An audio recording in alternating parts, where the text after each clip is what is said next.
Shalom a todos. Grande é o Senhor e muito digno de ser adorado, e a Ti, ó Senhor, somente a Ti, seja todo louvor, toda honra, toda glória e toda adoração para todo sempre. Amém. Glória a Deus. Aleluia. Meu amado, minha amada, meu irmão e minha irmã. É um prazer sempre muito grande e aprove ao Senhor de estarmos aqui. E eu gostaria de estar compartilhando com você uma palavra que o Senhor tem falado ao meu coração, e eu tenho certeza que Deus abençoará muito a sua vida. E se você puder abrir comigo a sua Bíblia em Atos 16, no versículo 31, vamos estar lendo aqui a palavra de Deus, que diz assim: E eles disseram: crê no Senhor Jesus Cristo e serás salvo tu e a tua casa. Amém? E essa é uma palavra muito abençoada. Algumas pessoas evocam essa palavra para buscar uma bênção para a sua família. Existem verdades preciosas aqui que nós precisamos observar e entendermos o contexto da palavra de Deus. Quando olhamos para Êxodo 20, no capítulo 5, está dizendo assim que eu, Senhor, sou Deus zeloso, que visito a maldade dos pais nos filhos até a terceira geração e faço de misericórdia sobre aqueles, até 1000 gerações, sobre aqueles que guardam os meus mandamentos. E aí algumas pessoas costumam dizer que, através desse texto, que quando alguém peca, há uma sucessão de maldição para os descendentes dessa pessoa. E só que as pessoas entendem erroneamente esse texto, porque esse texto está falando de misericórdia. Porque se um patriarca, ele vive uma vida ruim, está delegado sobre esta família a legalidade de um mal sobre essa família. Só que esse mal ele só vai ser consumado se o descendente desse patriarca caminhar nos mesmos caminhos que o seu patriarca caminhou. Na medida que essa pessoa, ela viver e se voltar para Deus, aquela legalidade que foi aberta pelo patriarca é quebrada e Deus entra com misericórdia até 1000 gerações.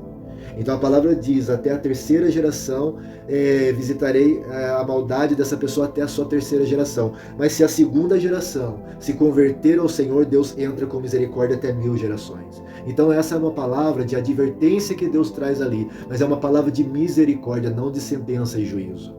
A Bíblia deixa claro que Deus sempre usa de misericórdia quando alguém, mesmo vindo de uma descendência em que houve um pecado ali, mas a pessoa quebra esse ciclo quando ela busca a Deus. Amém? Então, por que eu estou querendo dizer isso? Porque existem verdades profundas na palavra de Deus. E do mesmo modo que quando alguém peca, há uma legalidade sobre a família por causa disso. Quando alguém busca Deus, há uma legalidade de bênção sobre a vida da pessoa. Isto é inegável, porque a palavra de Deus nos deixa isso claro para aqueles que têm os olhos para ver as coisas espirituais que a palavra de Deus ela tem a nos dizer. Porque quando nós ficamos apenas na letra e no contexto teológico, nós vamos estar cercados para apenas vermos as coisas por um ângulo. Mas quando entendemos aquilo que há de sobrenatural e espiritual na palavra, nós vamos abrir os nossos horizontes para ver coisas maiores. Amém? A Bíblia diz, aquele que tem ouvidos para ouvir, ouça. Amém? Glória a Deus. E por que nós estamos falando isso? Porque quando voltamos para esse texto, nós temos que ver a revelação de Deus na sua palavra. Toda a palavra de Deus, ela é viva.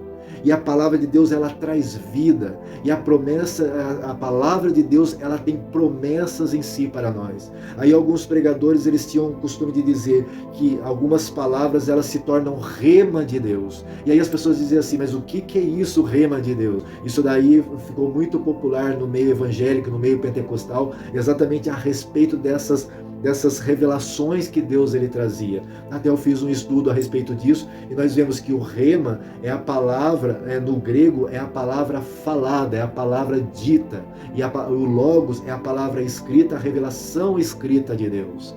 Amém? Então nós entendemos através disso, quando usamos dessa tradição de dizermos o rema de Deus, nós estamos falando aquela palavra falada, aquela palavra revelada, aquela palavra inusitada, onde Deus traz ao seu coração uma promessa. E é a respeito disso que essa palavra está dizendo. Porque nós vemos o contexto aqui, claro, trata sobre o carcereiro que estava guardando Paulo e Silas e a salvação dele e da sua família. Mas aqui também traz uma verdade espiritual, e é sobre isso que eu quero falar para você nesse dia. Que você existem promessas de Deus em toda a sua palavra. Como eu disse, a palavra de Deus, ela é viva.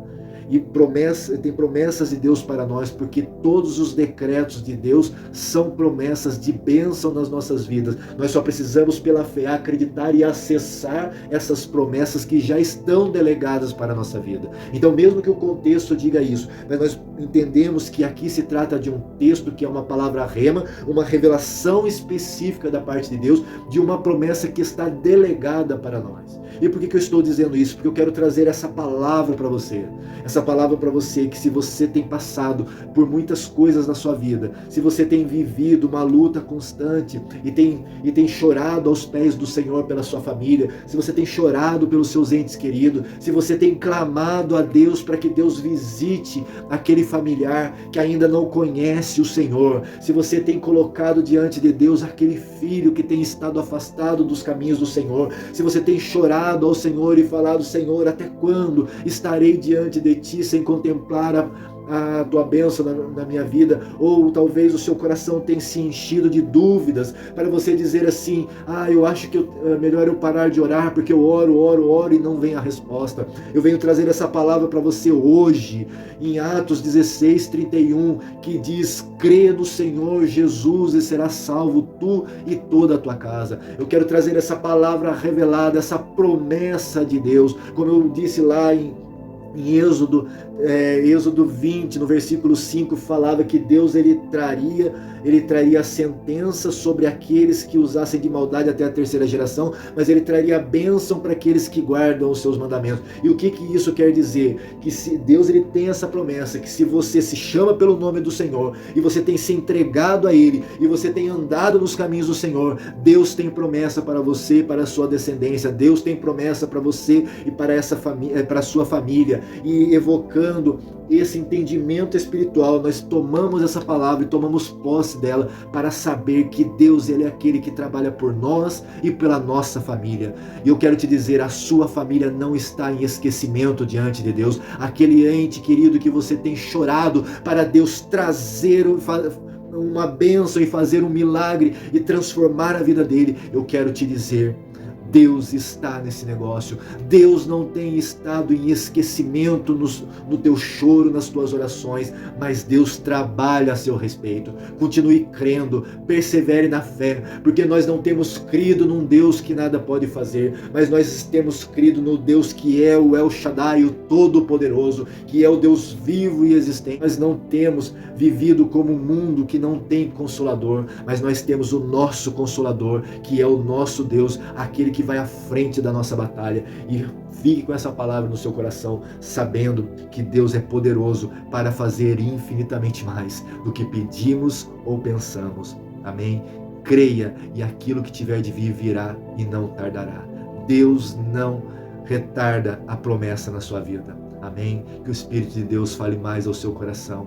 Deus abençoe a tua vida, que o Senhor te abençoe e te guarde, que o Senhor faça resplandecer o seu rosto sobre ti e te agracie, que o Senhor sobre ti levante o teu rosto e ponha em ti Shalom. Shalom, shalom. Deus abençoe.